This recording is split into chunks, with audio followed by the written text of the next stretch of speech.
working for you. A weekly talk radio program which highlights developments of national interest and the activities of your St. Kitts Nevis government. Join host Roy Williams as he presents news, views, reports, and interviews about everything regarding the activities of the Team Unity government and the building of our communities and the development of St. Kitts Nevis. Tune in and call in to interact with your government and share your views regarding the upward forward development of your community and our beautiful Twin Island Federation. Working for you is weekly, every Wednesday live from 1:30 p.m. to 3 p.m. on ZIZ Radio, Win FM, and Sugar City FM with rebroadcast on participating stations. Working for you. Pleasant good afternoon to all of you who have tuned in to Working for You. I am Roy Williams. Thank you very much for joining us on today's show. Wherever you are always welcome. Today we are going to be discussing the topic of higher education and the opportunities that are available in higher education in St. Kitts and Nevis.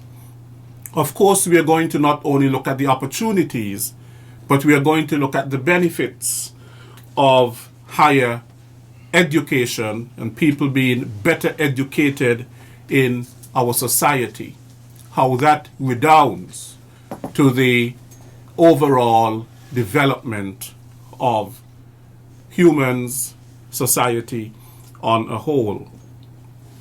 Today I have with me Kimarah Isaac, who is a special project coordinator to the president of Monroe College, and we are going to be having a conversation about higher learning.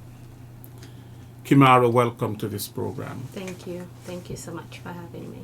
Right. Before we go any further, I would like you to give the audience a background in terms of who you are and what you do. Sure. So, of course, again, my name is Kimarah Isaac. I'm originally from St. Kitts and Nevis, particularly Old Road. I would like to use the opportunity to shout out the Isaac family in Old Road. And what is my situation? It came about where I would have gone off to school to study, and after being in school, I had a baby. I decided that I'm going to stay on a little bit longer in the U.S. As an international student, you do have, the option to do that. And then I basically later on moved my way up from earning various different roles within Monroe College. So I would have started off as, as little as an alumni associate, where I connect with everyone that would have graduated from the school. And then I worked my way all the way up where I'm now the special project coordinator to the president of the college. And what I really do is I go out to different islands, Caribbean islands per se, and I work with various ministries of education as it relates to providing opportunities, especially as it relates to funding for their citizens who are wanting to go off to school.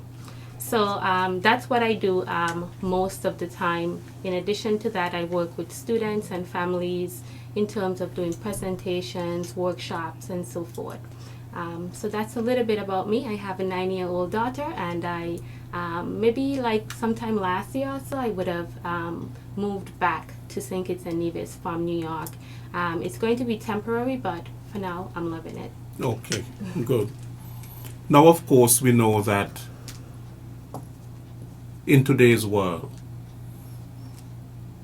it is very competitive, and countries on a whole want to have people with not only a primary and secondary school education, but trying to boost the higher learning, higher education population, which redounds, of course, to better development. People who are able to think critically and contribute, you know, in a more, if we want to say, productive way to the society. Now, what would you say are some of the benefits, before we go into the different scholarships and funding and so on, what would you say are some of the benefits of having higher education, tertiary education, that is? Well, you know, it's easy for me to say to make more money and so forth, because that's the number one reason why people would want to even think about doing anything at all after high school. They don't want to go to high school. So for them to do anything after that, it's definitely, that's a number one reason. So if you're, you know, influenced by the economics behind it, that is one of the major reason, probably number one. Then you would have a few far between the candidates that are really going off to school or enrolling in a certificate program or a training program, specifically because they really do want to learn and because they do have that passion. So if, you know, you have a second form student and he has a passion for, you know, with his hands, you know, using the wood material and so forth, and he can turn out some really good products, that might be something he wants to further because he really love it, right? So that's another reason.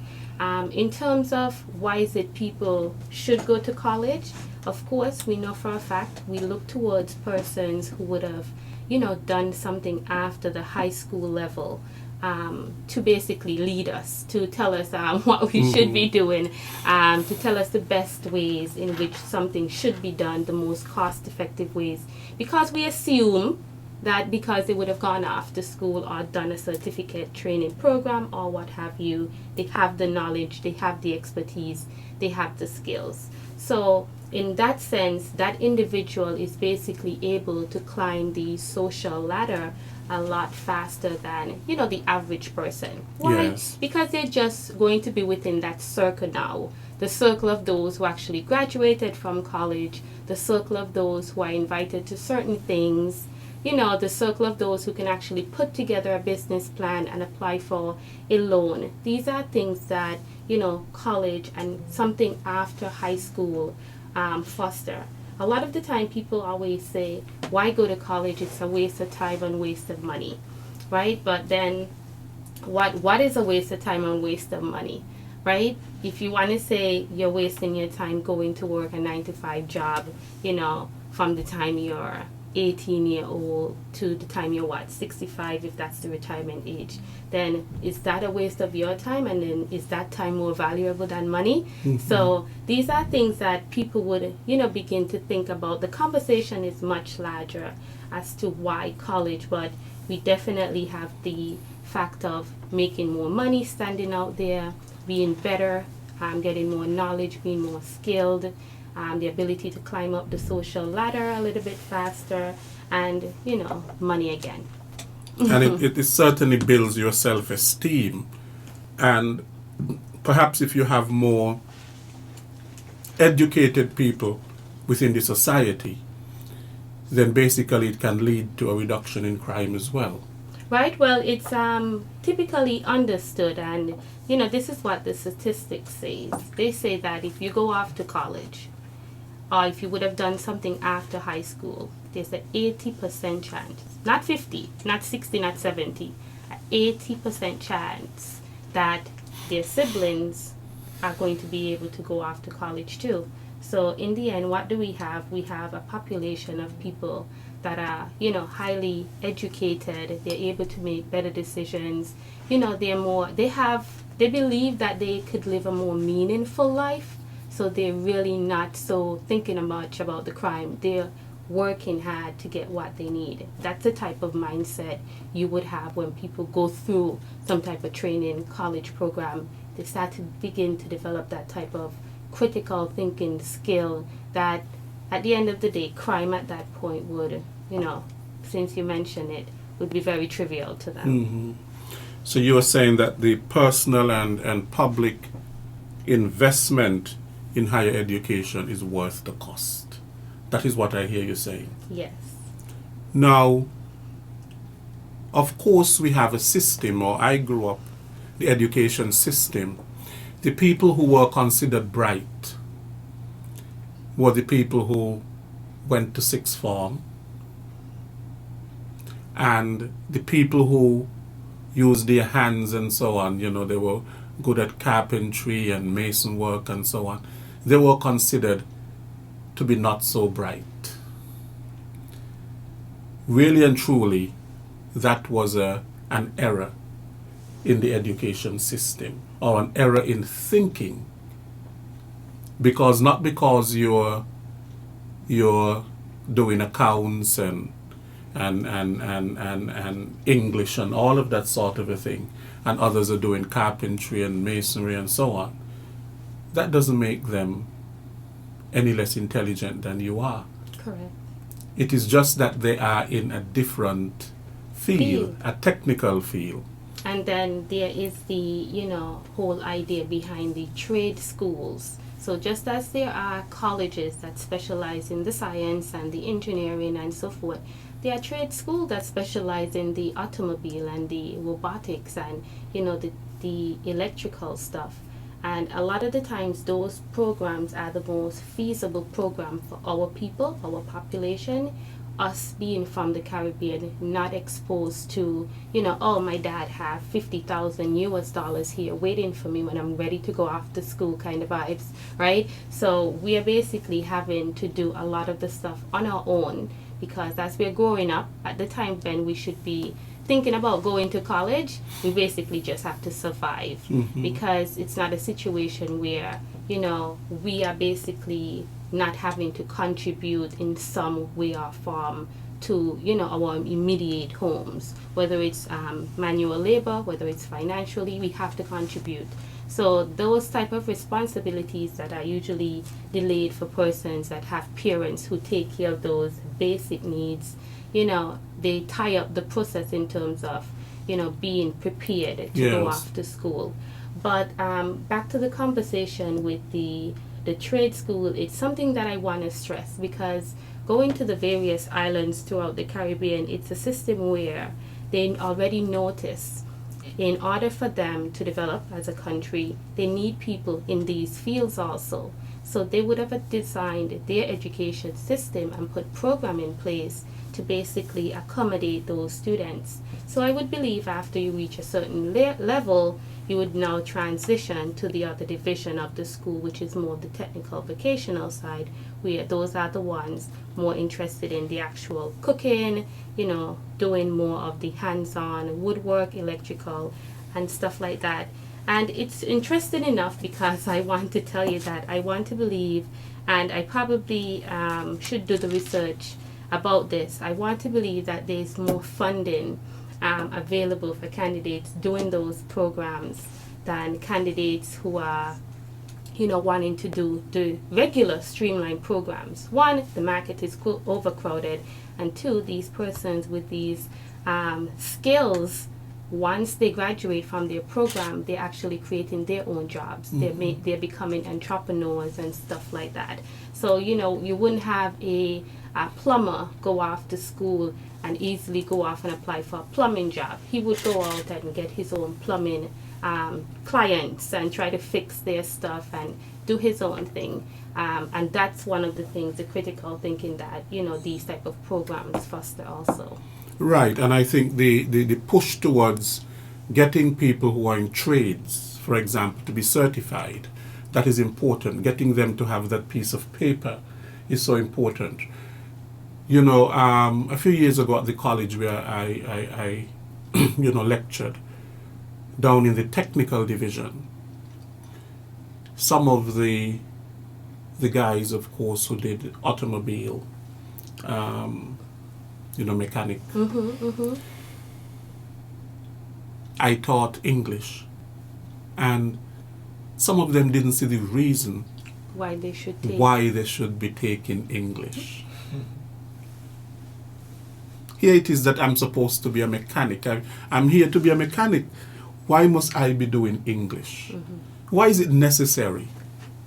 Well, And I said to I gave them the reasons, but they were convinced that they shouldn't be doing English, and somebody put it in their mind that, look, I am a mechanic. What am I doing English for? I don't need to know any subject-verb agreement. I don't have to really know how to write a letter, and all of these kinds of things. But at the very same time, you're a mechanic. You have your own business. You have to be able to write a proposal. But this you is have to be able to exactly write an why- accident report. This You is have to- why they can't get into a lot of these training programs without at least 3 or so external exams that would have shown you after high school I did these external exams. So yes, among those 3 subjects, they are going to ask for the math. They are going to ask for the English. They are, because they're going to want a standard too. They're not just going to accept anyone into their certificate or training program, right?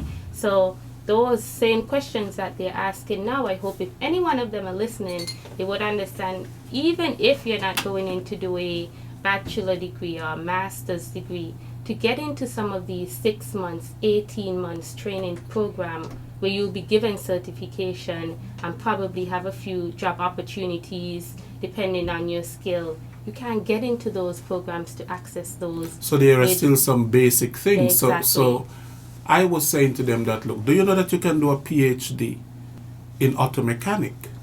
Can you imagine doing that and not knowing English? So it is certainly important. Today also, there is this stress on what you call a STEM education. Yes, I'm very big on that. Science, technology, engineering and math. I'm big on that. Mhm. So the whole thing is that we're living in a world where technology is the driving force. We have the global warming. Everyone has to figure out that thing because, we have to get it figured out, right? So that's the sciences, that's the technology, engineering. Every minute there's some type of big structure, airplane, something happening, right? And then we have the math. None of those things works without math. So you get them right.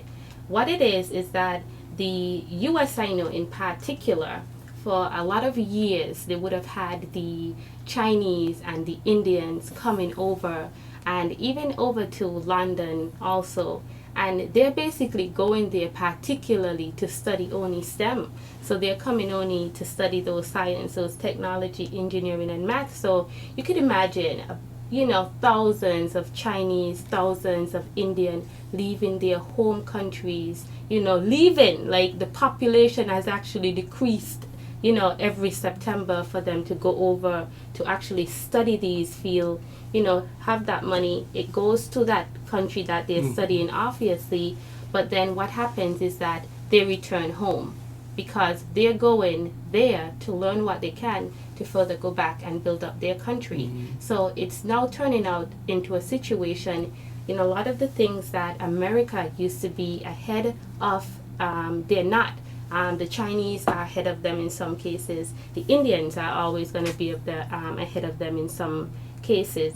So what they're realizing now is that there used to be so many persons studying this who are staying here to build up, but now everyone is basically just coming and leaving, they're going. So what they're actually doing is recruiting people from all over the world to come to the US to study that.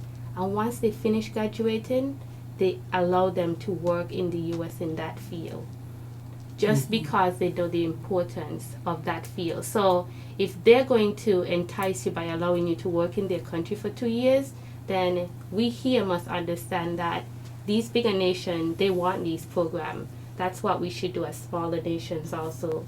Not to mimic them, but to at least, push ourselves a little bit further. Sure. Now, you correctly raised the question earlier that a lot of young people, of course, face important questions as they approach the point in their life, of course, where they're finishing high school. And they may ask, why must I continue my education beyond high school? And they want to know, some at least, what options are available to them. Some want to know, what career path can I really take? What education program must I choose? Which school must I apply to? All of these are questions that people have who might be considering higher education. All right, so I assume that I'm going to be answering these questions. So I'll start with, why college? And, we already exhausted that topic by stating, factor if you're going to have, a better chance of having more money. It's less likely that you're going to face the same unemployment rate as someone without a college degree. You have more options. Yes, you just have, that's naturally what it is. Because at that point, you could create your own options, right? If you get tired of waiting to be hired, you can create your own option once you're persistent. I often say, Kimarah, that education does not necessarily make you rich, but it gives you more options in life to choose from. And the very fact that you have more options means that you can get by. Not necessarily being rich. And that's all that we want for our kids. We just want to know that we would have done our best and they would have a happy life.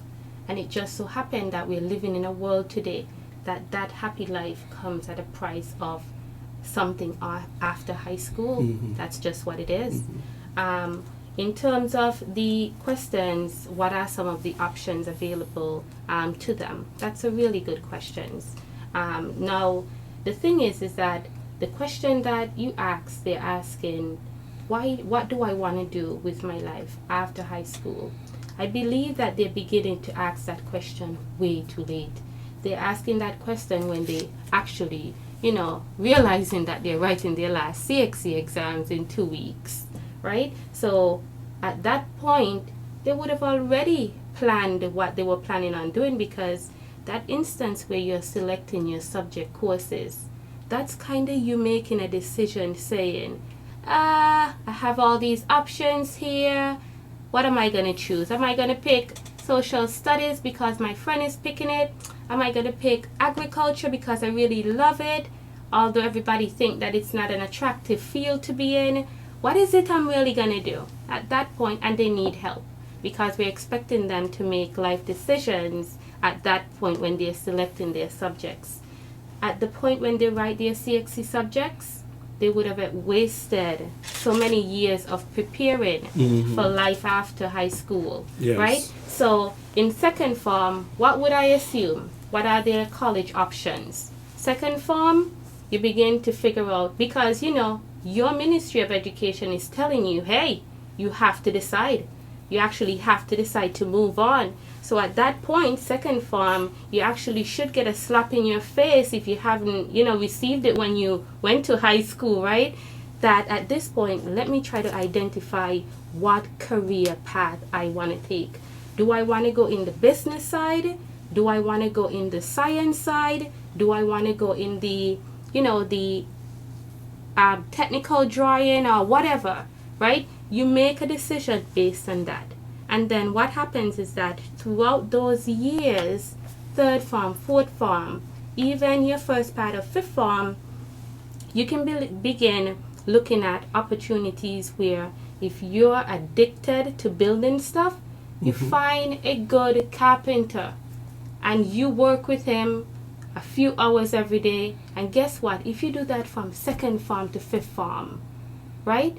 You would be an expert by then, right? So these are options. I would see that and value something like that. That's the value of internship and job attachment.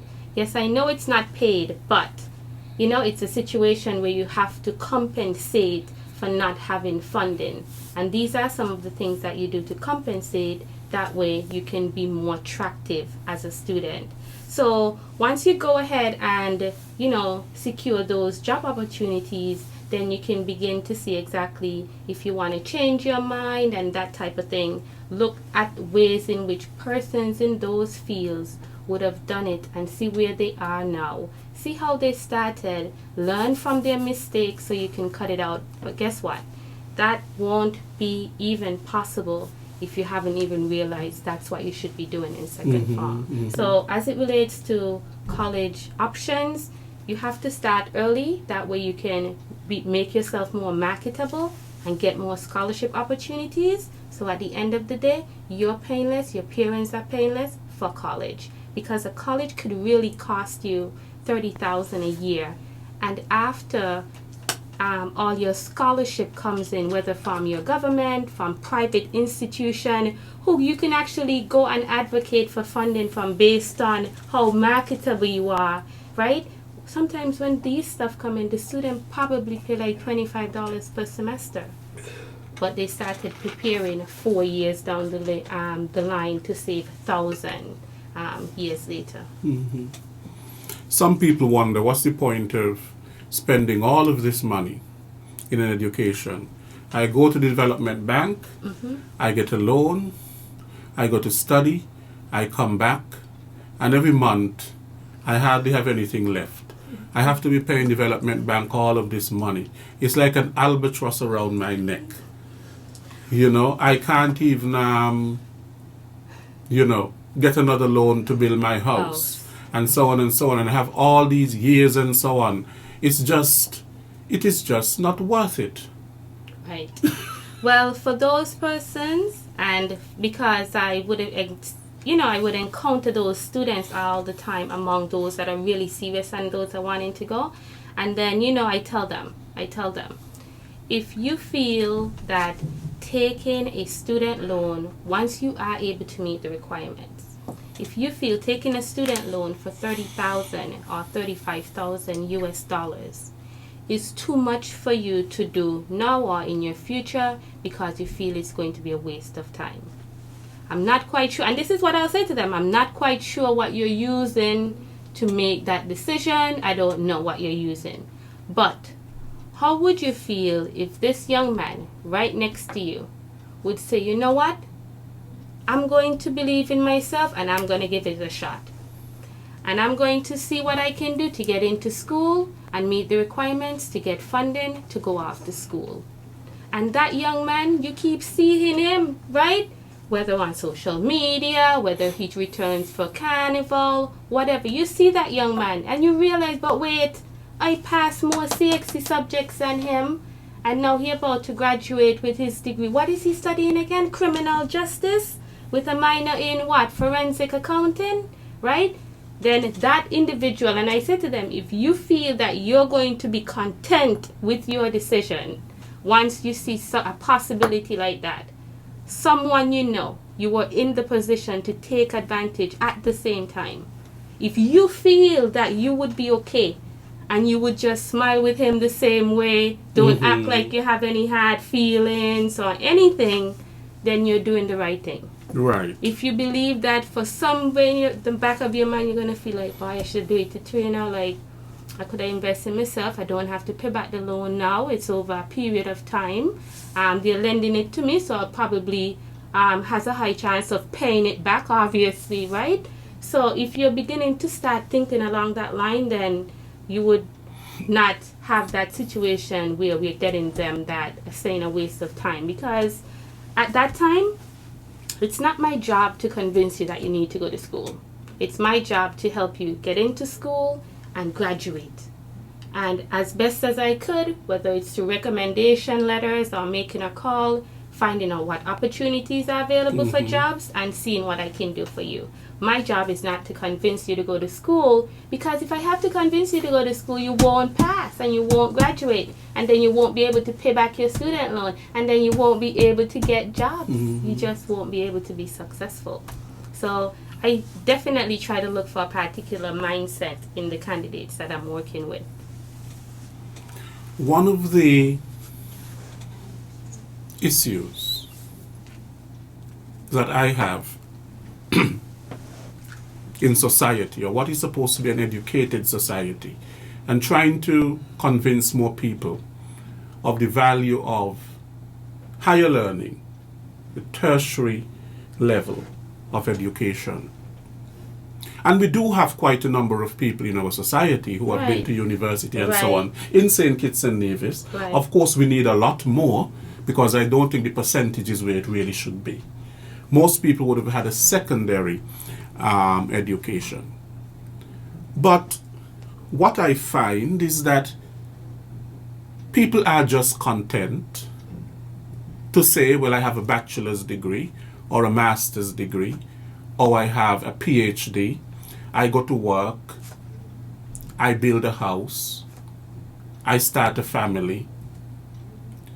But sometimes I don't find that there is enough civic involvement. And what I mean by that, for example, people aware of the political issues, people who are aware of,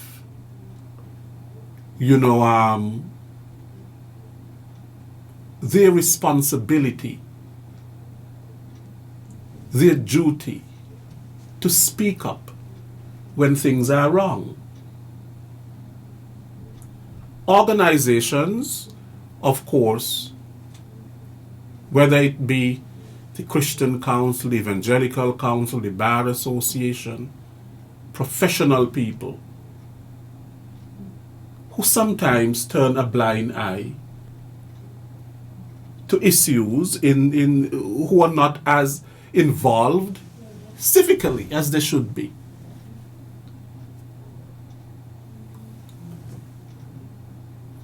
Not enough critical thinkers. People seem to be content with simply getting a paycheck or getting a handout.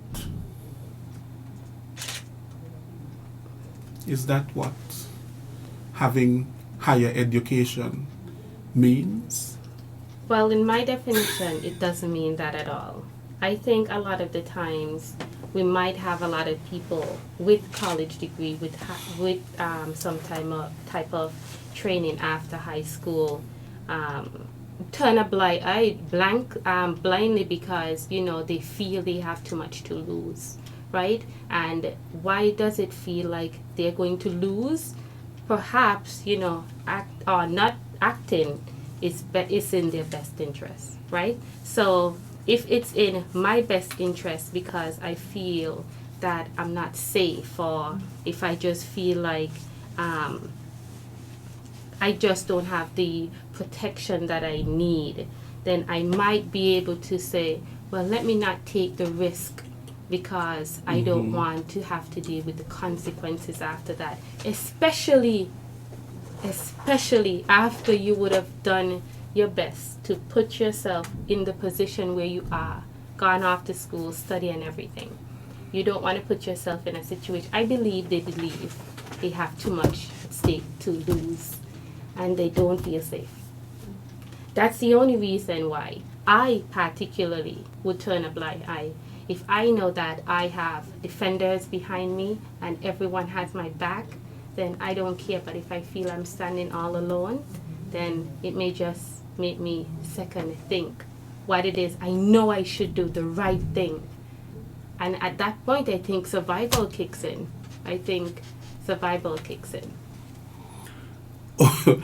I hear you, but at the very same time, suppose everybody has to take that stance that they feel that they have too much, that they have too much to lose. And I think that's probably where it is at that point. And I think it's going to just need someone or something to just blow it out, and just make everyone realize that I'm not going to turn a blind eye anymore. I'm going to do something about it. I'm going to make a difference. I'm trying to make a difference in education. So hopefully, getting the folks at a younger age to have a right mindset, they would in turn come out and not turn a blind eye, because at a younger age, they're hearing about the mindset that doesn't turn a blind eye, the mindset that has support behind them. Okay, good. Now, let us hear what some of our higher education opportunities are. Sure. So I can read the, I think both of them, both of the all the universities, both undergraduate and graduate programs are covered once the university offers the same program. So let me just say, the information that I'm reading from was gathered from the Human Resources Department at Government Headquarters. And of course, you know, I work with Monroe College, and Monroe College's information is on this brochure. I do work with a lot of different Caribbean governments as it relates to scholarship and so forth and how they work, so I would have a good idea as to let you, in terms of you interpreting what the government of St. Kitts and Nevis has to offer in relation with their Ministry of Education and actually the actual government itself. So just so you know that, you should not call me if you want any information regarding any other scholarships other than Monroe in terms of telling you the actual details, because I don't have the details because I'm not in that school. But in terms of the wide general information, the public stuff, things that everybody should know, everyone is entitled to apply to, let's get into that. So let's just start by, and what I'm going to do is just really as quickly as I can and as clearly as I can. And if you have a pen and paper, you probably should grab it, because this is the time to just write down the name of the scholarship and the amount, because then you could always follow up. So I'll give you guys the contact number for the HR department, and that is 467-1323, and I'll repeat it again at the end of reading the awards. So of course we have the Monroe College Scholarship, and that is for candidates who are wanting to go overseas to study or study online. There's also a St. Lucia campus that costs the same amount as the online program for international students. So all those options are available to them, and they're able to benefit from $15,000 annually, or a total of about $6,000 annually. So what does this really mean in terms of how this scholarship is really going to help you? Because at the end of the day, you're wanting scholarship that's going to reduce the overall amount that you're wanting to pay. You may get scholarships, but the amount that you're left with behind that, you may not be able to afford it.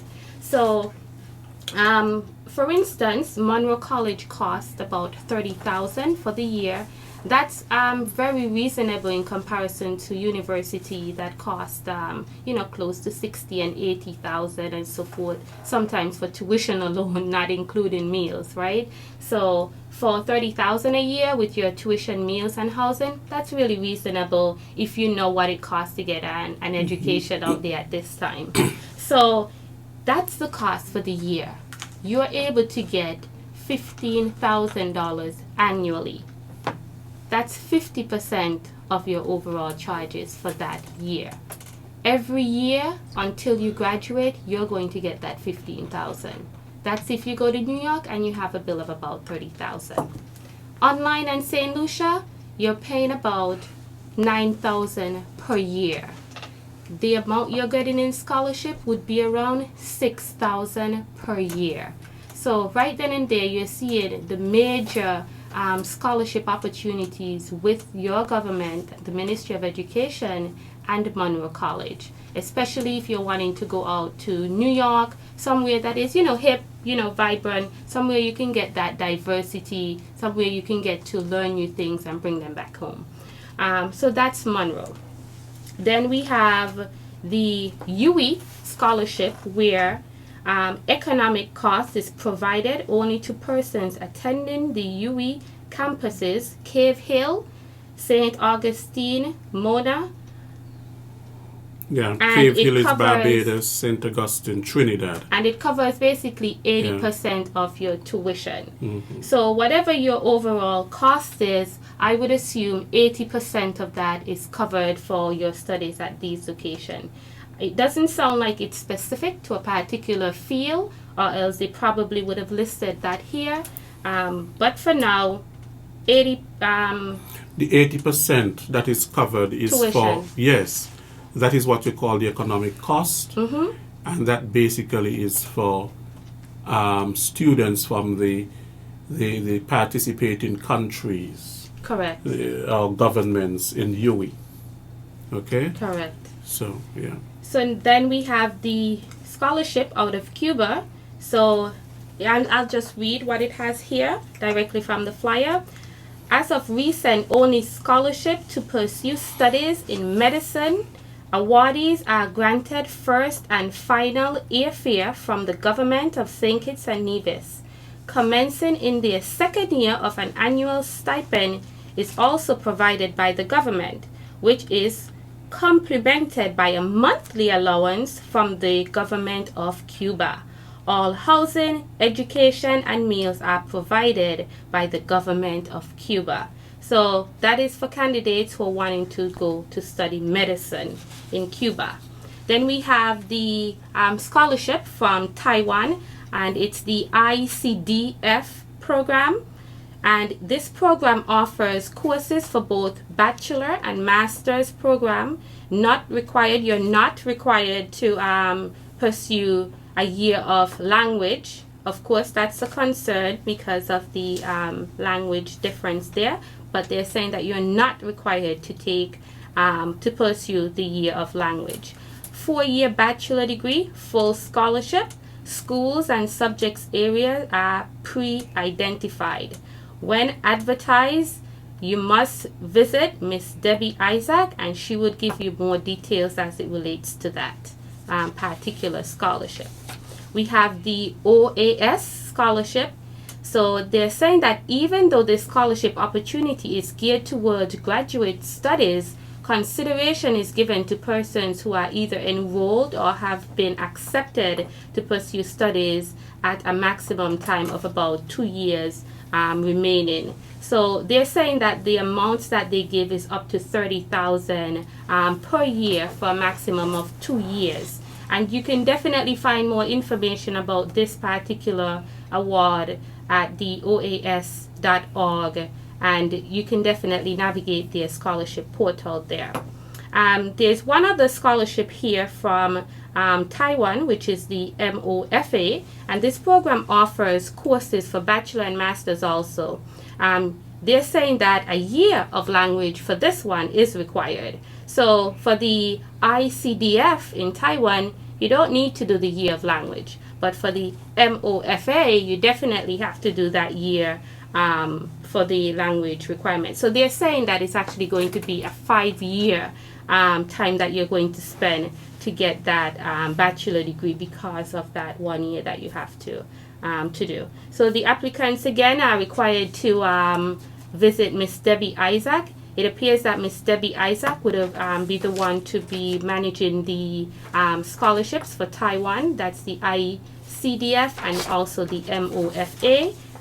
It does not have here the months that it's usually advertised, but as you guys know, most scholarship opportunities are open as early as November, sometime October, and they're closed probably around the April and sometimes May-June time. So these scholarships are very hot. All over the Caribbean, we have people applying for like the OAS. So you would want to make sure that you stay on top of scholarship opportunities. If you miss it this year, then there's always next year. And of course, there is the University of the Virgin Islands, and this one is newly introduced. The government of St. Kitts provide an annual disbursement of US $10,000 towards tuition. So let's say UVI cost about, I would say, I'm not sure if it's more than Monroe. I should probably know that, right? But let's say they cost about the same as Monroe, $30,000 per year. They're giving you $10,000 of your monies towards that on an annual basis. So that's good.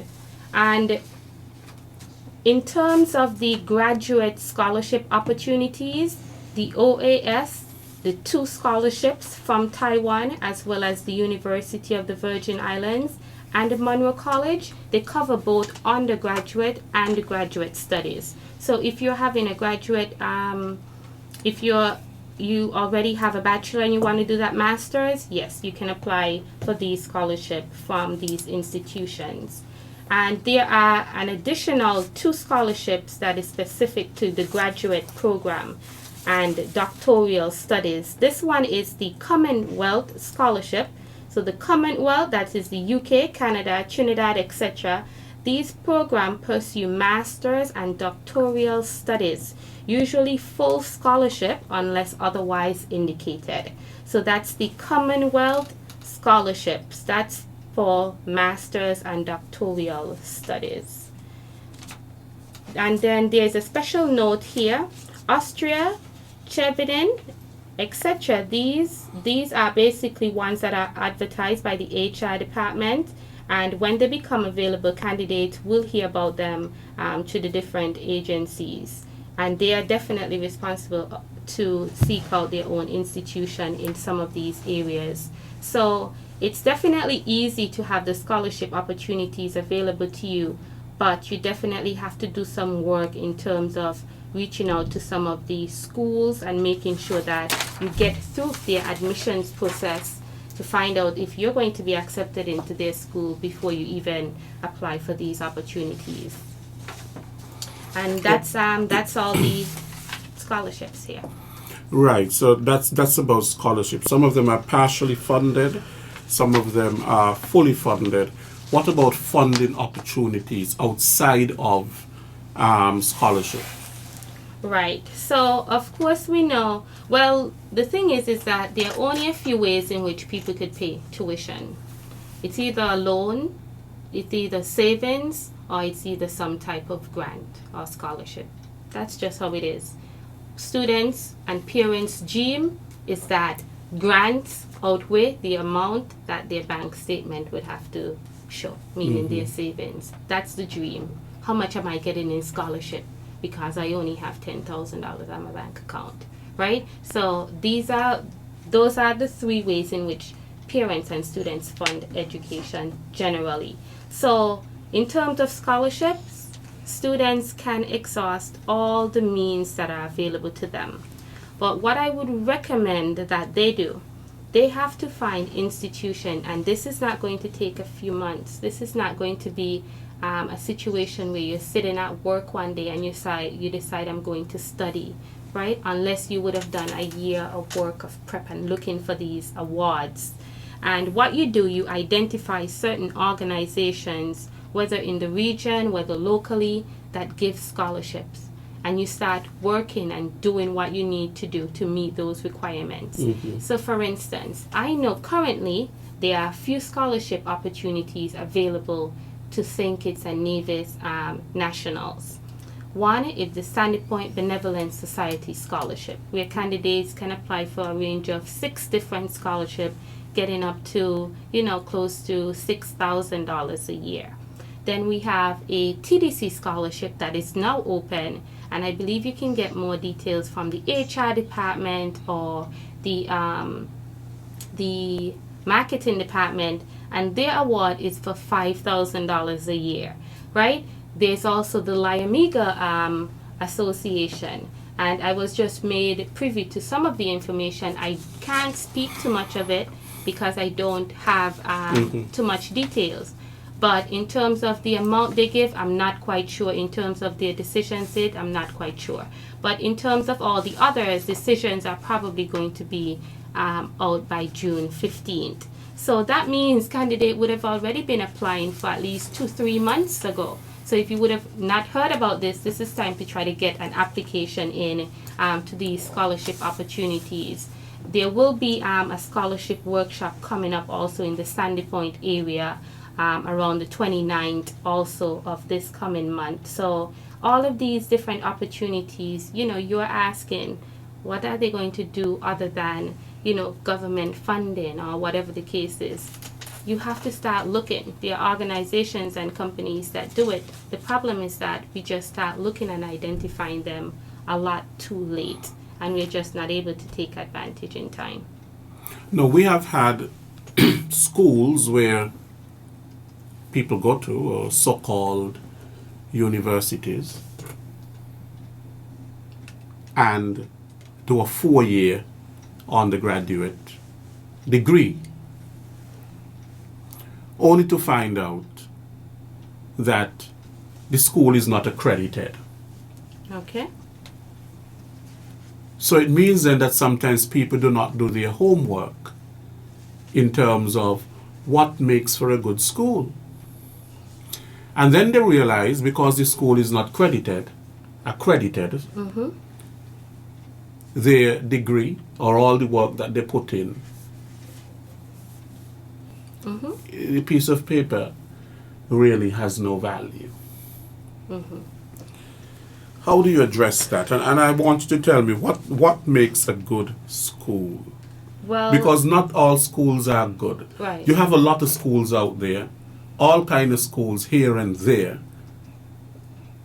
And one has to really be discerning in terms of, you know, what kind of school you choose. well, what is right for you may not be right for me. Yes, So but I'm talking about there it's must be a certain standard right, across right. the board. But that's one of the things I always say to Jill when she asks me about coming to Monroe because Tom is coming, not because she would have looked at the school and see it's the right fit for her.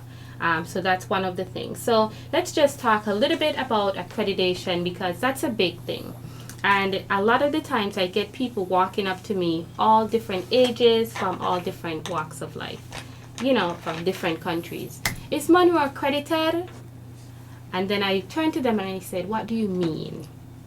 I said, are you asking if the students that go to Monroe graduate on time? Are you asking if they get good jobs when they graduate? Are they able to pay back their debts that families build homes? Is that what you're asking as it relates to accreditation? Well, me really too sure, you know, it's just I hear somebody say that ain't accredited. I said, okay.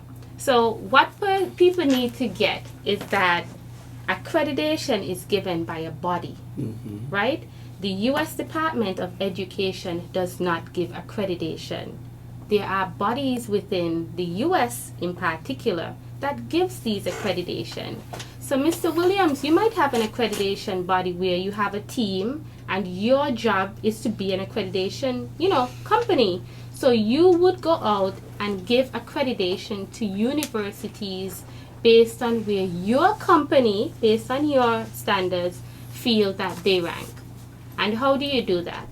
You get to interview students, professors, you walk around the campus, you check out where the students eat, you eat some of their food. You basically get to be a student, and based on that and some of the interviews you do, then you give some type of stamp. You give your stamp, and for now, I would have got accreditation from Mr. Williams, and he said, my school is this. That's how accreditation works most of the times. Now, there are certain programs, and a lot of the times they fall under the STEM fields. Because of the specialization there are, it is recommended that companies, regardless of the cost associated with getting these accreditation from private companies, like let's say yourself, just because of the nature of it, it's recommended that they go and get it. So you would have the business school, you would have the School of Health and so forth. They go out and pay the companies and the agencies to get them that certification. So you must admit, if there is a Princeton, a Harvard, and a Yale, they're going to have more and probably more expensive accreditation than schools that are 2-year colleges, because they're just not taking their revenue to pay to Mr. Williams to give accreditation. Now, there is this big body called CHIA, right, because they're just not making the money. So when Yale and Harvard could go and pay Mr. Leslie $50,000 to come in and do the inspection and then get the stamp so we can show it on the website and everything, advertise to the whole world, I can't afford to do that. I didn't even make $20,000 last year, and I should pay you 50,000 for an accreditation. But what I'm saying, more so, and on a serious note, there's this organization called CHEA, that's the CHEA, and they're basically the organization when it comes to accrediting. So even if you had your own accrediting body, you probably would have had to go through them in some shape or form. So because of that, the government, the U.S. Department of Education, uses them kind of like as an official accrediting body. But what I have to tell students is, if you're considering a school and the school is able to issue you a student visa for you to come and do a particular program, you better believe it's a real program, or immigration won't be allowing a school to issue visas for people to come from all over the world to study at your institution. Yes, we want to have the big names behind us, Pace, Harvard, and all of that. But that's the difference with you paying sometime close to 90 and 80,000 per year, opposed to you paying, 14 and 15,000 per year. Mm-hmm. So is Monroe accredited? Yes, Monroe is accredited. So if you would like, I can pull up the actual body, because what So what it is I would have to pull up the actual body so you can actually see exactly what it is. And because of what is the subject, I'm going to actually let you read it. That way you don't have to worry. No, it's not me, No, it's for the students who want to go to Monroe and who you said have asked you if it is accredited. Okay. Okay. While I find that, we can move on. Yeah. That way you could read it. Yeah, I spoke about the accreditation issues that some schools have. And basically some of them are not meeting certain standards to be accepted by accreditation boards. Correct.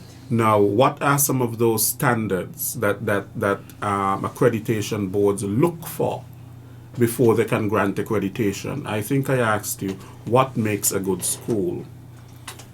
Our young people and our need to know what makes a good school, and choose a good school to go to. Not every school is a good school, right? Just like not every book is a good one. Mm-hmm.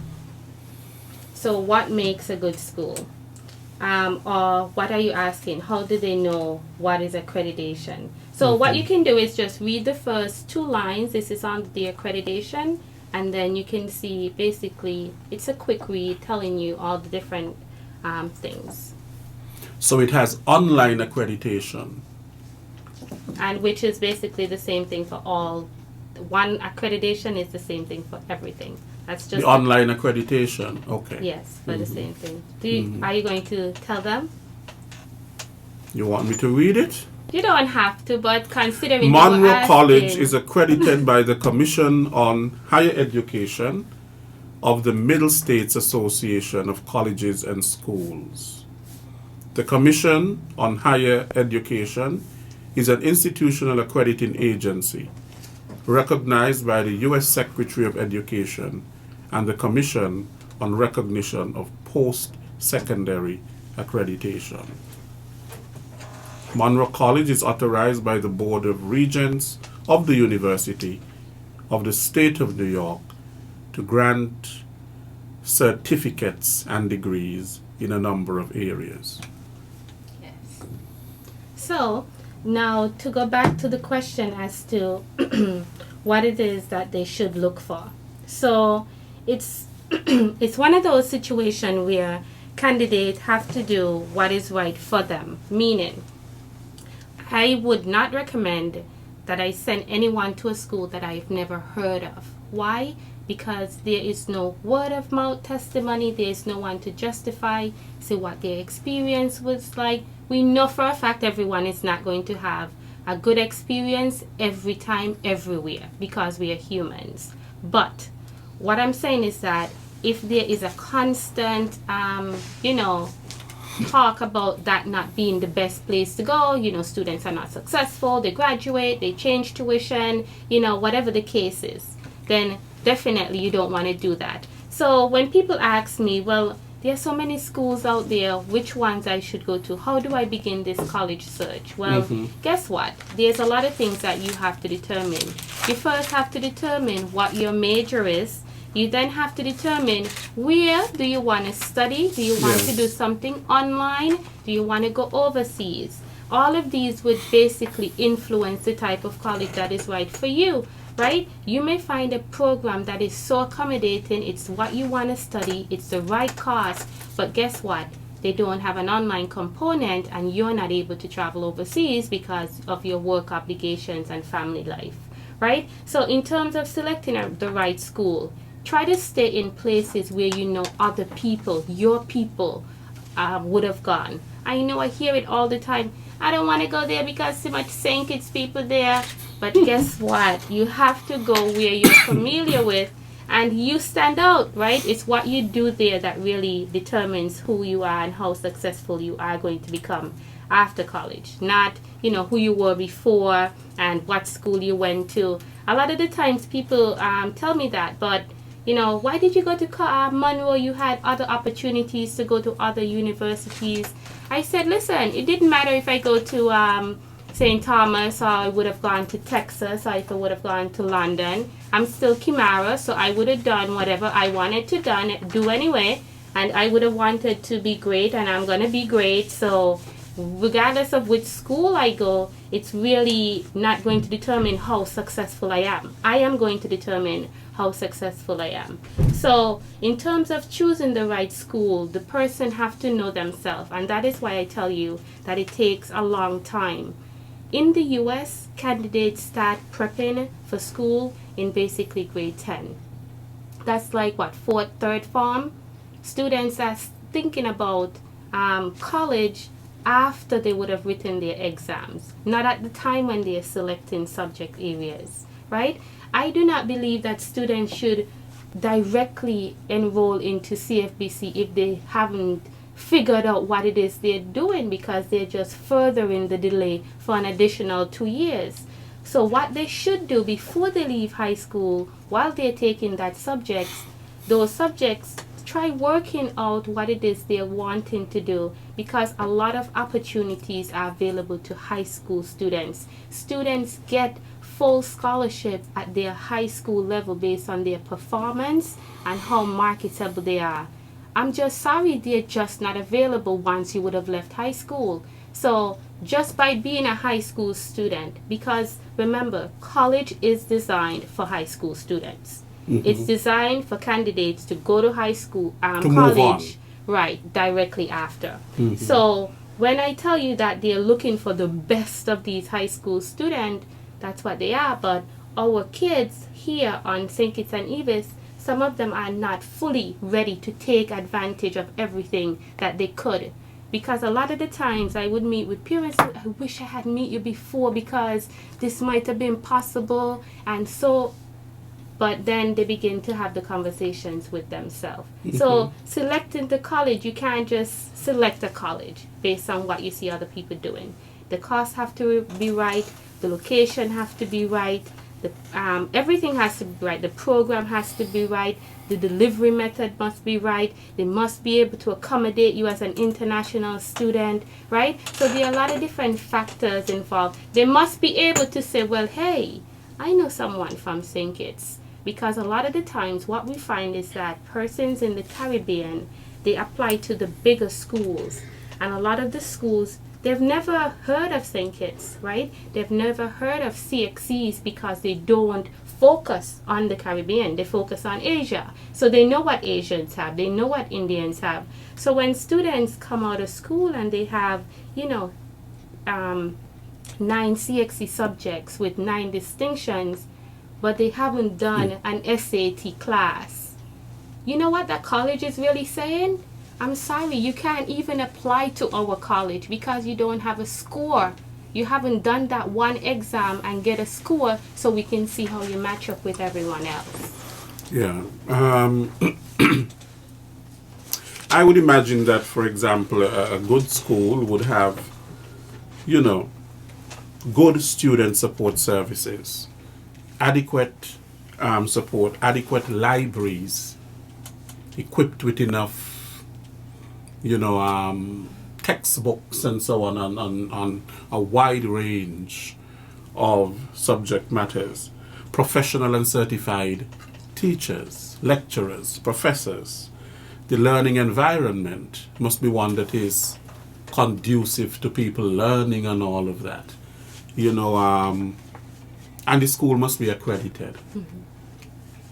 I think that's so important because all of these things that I just outlined speak to a certain standard a also. certain standard which would lend itself to accreditation. Right, correct.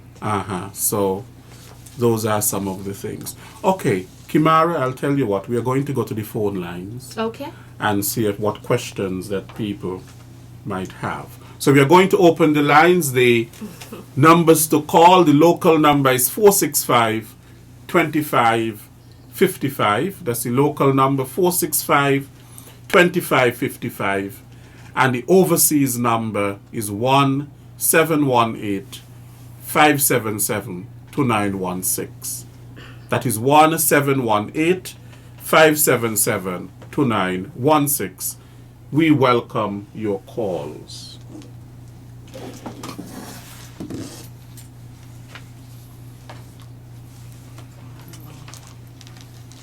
we have a caller? There is no caller on Okay. the line. Let's see. A bit. Okay. Okay, so we are going to continue our Talk. our discussion. Now, one of the things, of course, you finish high school, you're looking to go to college. Mm-hmm. You ask certain questions: what school, where, what program, and so on. Then after college, you're concerned about career placement.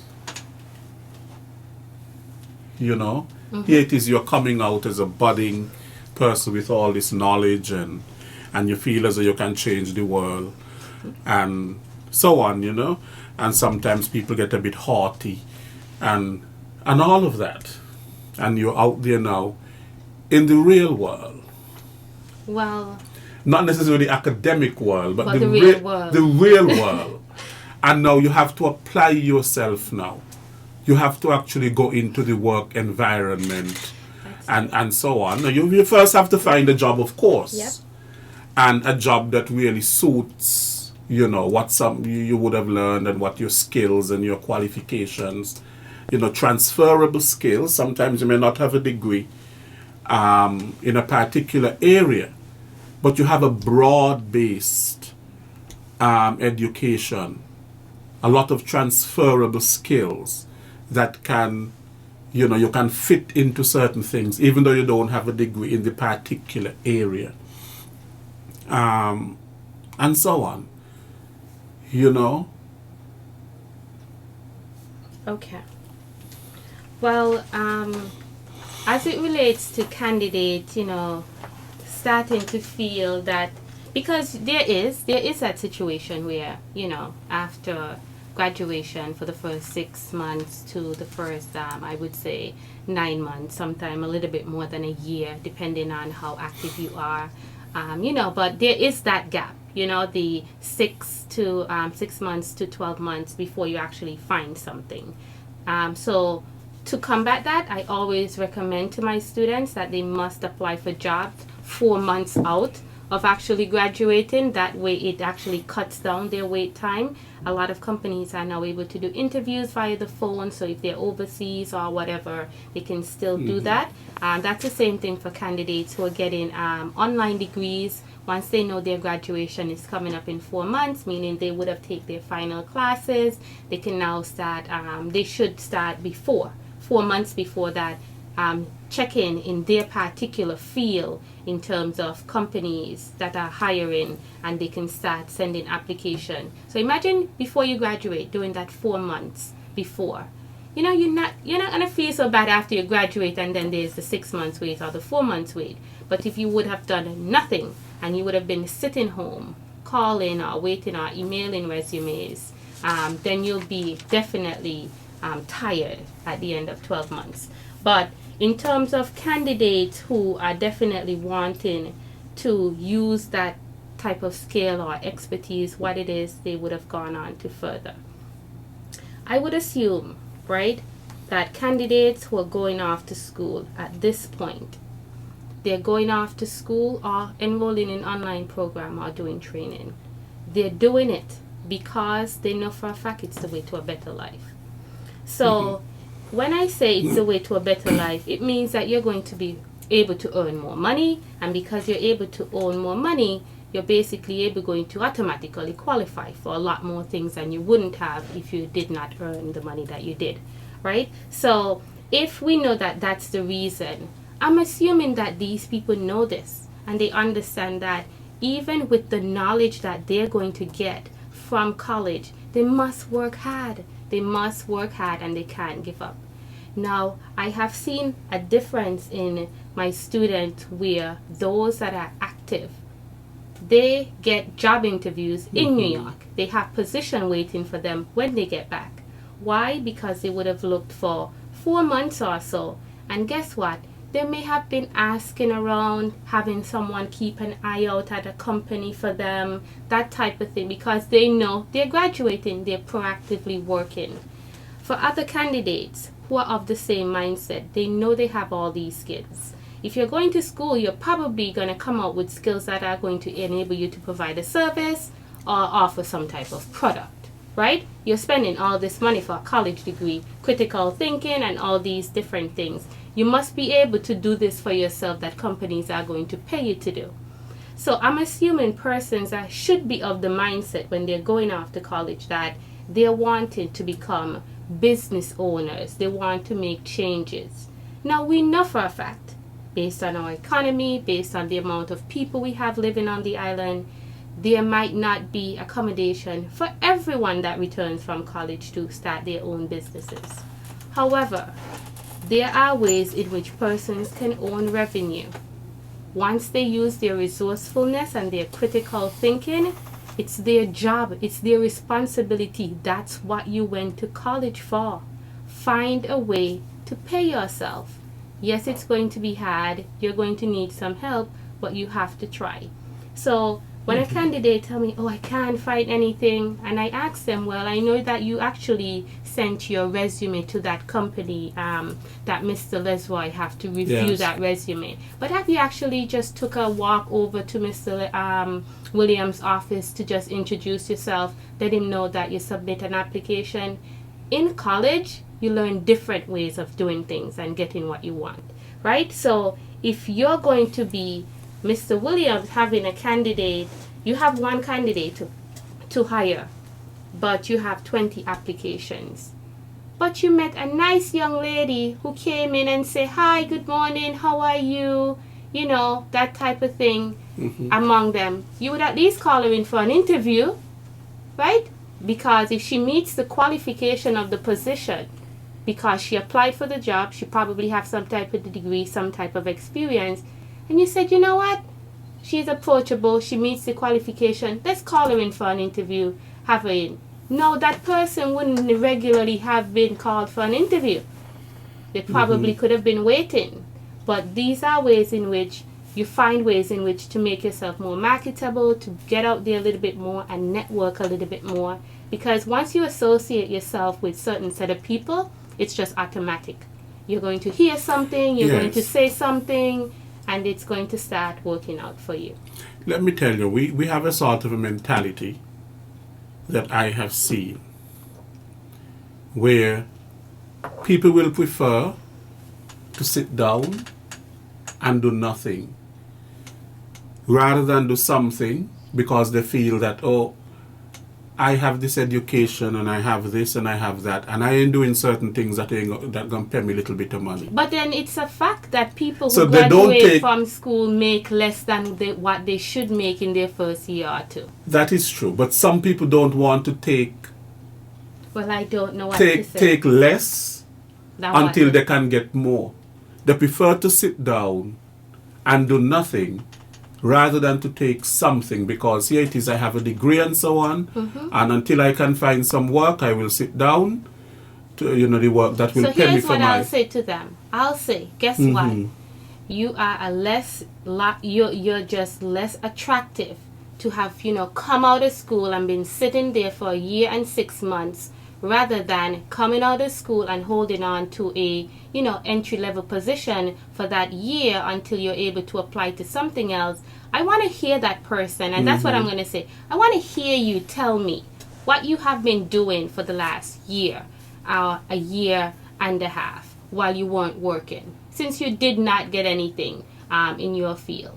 Because guess what? If I'm hiring and I have 2 candidates and it's the same situation, I would say, you know what? I think she's going to be a hard worker, because even though she didn't get the right pay, she was able to work for a year, did what she had to do. She had that type of resilience about her. Maybe I should take that candidate. So when you're thinking about applying for jobs also, when you're looking at these type of salaries that you're demanding, you have to make sure that you're able to cover yourself based on when you graduate to what you've been doing, because then you'll be deemed irrelevant. You've been sitting around, things have changed, all type of different systems and softwares. So all of these things an employer looks at when they're making the decision to hire candidates. True. And then we have the other situation where we have a lot of graduates. You have sometimes a graduate workforce and so on. And they're really non-performing. And you really wonder, here it is, this person said that they're a graduate, but come to think of it, they're really doing nothing. And they're really, seem so incompetent and so on. Now... And then you have the other culture too, where you might have a degree and so on, but you don't have the right attitudes, and you don't really have the right, conform to the right culture for a productive and efficient workplace and so on. And you're asking yourself, but wasn't college supposed to give you all of these things? Wasn't college supposed to help you with your personal development? Wasn't supposed to help you with some sort of refinement and how to solve conflict and all this sort of a thing? But look at your behavior. Well, there are 2 things. There's first the situation where these candidates who you're describing, they're not going to school for everything that you're saying, right? They're going to school to make more money. So that's where that comes up. You are right. Right? And then we have, we have the other set that they're just not doing something that they love, right? So it's not a passion, right? So it's kind of like I'm working, but it feels like I'm working. Like, this is not a part of my job. I know it's only going to take me 30 seconds to give you the answer or give you the paper, but it is not a part of my job. They're clearly making it clear, I do not like to work here. I do not love this job. Because if I am to run, I studied hospitality management. So I am big on customer service. I'm big on smiling, shaking hand, kissing, and all of these different things. Well, different cultures, we have to kiss on the cheeks. I know, like the French, of course. Right? So when I get candidates who begin to think along, and I lost my train of thought. When I get candidates to think who are basically doing anything that they're doing differently than going down those paths and following something that they love, they become disgruntled, because then they feel like working. All of us have heard this quote that says, find a job that you love. That way you can never feel like you're working, right? You could do it every day, and even if you don't get paid, right, you'll still do it. These type of people, when they're on that job, they don't want to leave. Hey, how are you? It's like they're always happy, right? Because they're doing something that they genuinely love. They're doing something that gives them something deep inside, not just an actual salary at the end of the month. It can be 2 ways. You can actually grow to like the job as well. Right, you could. So really and truly is what you put into it. In the position, right? Yeah. And you should see everything as really an experience. But not only that, a learning experience. Those are the reasons why it probably happens. But the reason why it should not happen is because if I have a position and you know what my company stands for and you know what type of service I want to provide, you know that you're applying for that, and you come in and you have a 3-month probation, and you just impress me, everything great, I extended your 3-month probation, but then after a year or so I realize you're disgruntled, you're not the same person, then guess what? You have to do some shuffling around. So you may not be working with customers directly, but you might be doing some back room work. Not happy with that, a lot of the time these people end up quitting and looking for employment elsewhere, right? But in the same sense, you're getting to save your company, and the customers are not feeling that hostile type of defensive experience when they come into the business. Well, Kimarah, I think we are out of time. Good. What do you want to say? Anything else you want to say to wrap up? Well, what I'll do, I'll definitely invite the general public to follow me on Facebook and Instagram. That's Kim, the College Advisor. I would also like to let you know that I am going to be putting the information, a lot of the stuff that Mr. Williams and I spoke about, in the form of a content-based website. So that way, teachers and parents and so forth can actually go on there and pull down documents that answers 7 reasons why I should go to college, 7 reasons why I should study abroad. And these are things that are going to be available to you as time goes on. But for now, immediately follow me on Facebook and Instagram, and you can always save my number. Reach out to me if you have any questions at all about college on a whole, the direction your child should take after high school, what they should be doing now. That number is 767-6123. Thanks. Okay, Kimarah, thank you so much for being on our program today. Sure. We don't usually normally get guests like you, but for the invaluable, discussion in terms of the opportunities in higher education, the benefits of higher education, and how that redounds to the benefit of all, really, the personal development, societal development, and so on. And the encouragement, really, for more persons to take the opportunity of getting a higher education. Not just a secondary. Something after secondary. Something after secondary. Anything. Yeah, something. And it would help them tremendously. You mentioned the economic benefits. Yes. And the also along social with the benefits and so on. Everything else. Right. I am going to be having some workshops this coming August at the Ocean Terrace Inn, and I'm going to be sending out information via my social media. So that is why it's so important for you guys to follow me over there. Kim, the College Advisor. And these workshops are going to be specifically geared towards the parents and students in high school who are interested in figuring out, well, I know I'm a little bit late, but what can I do now? What are some of the things I can start thinking about? And then for them to really understand that it's not just Mr. Lesroy or Miss Isaac who can actually do something after high school. It's everyone who actually wants to do it. They just have to start planning early. So that's what the workshops would be about later this summer. Okay. We want to thank you very much for tuning in to today's program. We were my guest, esteemed guest, very knowledgeable, Kimarah T. Isaac, who is the Special Project Coordinator to the President at Monroe College. We will be back next week for another Working for You. I am Lesroy Williams. Have yourself a good day. Stay up to date with news, programs, and activities of the government with SKNIS.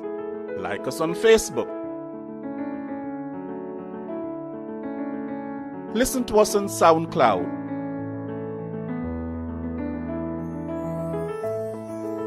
Follow us on Twitter.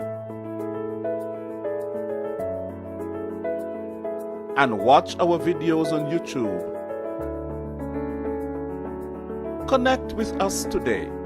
SKNIS, St. Kitts and Nevis Information Service.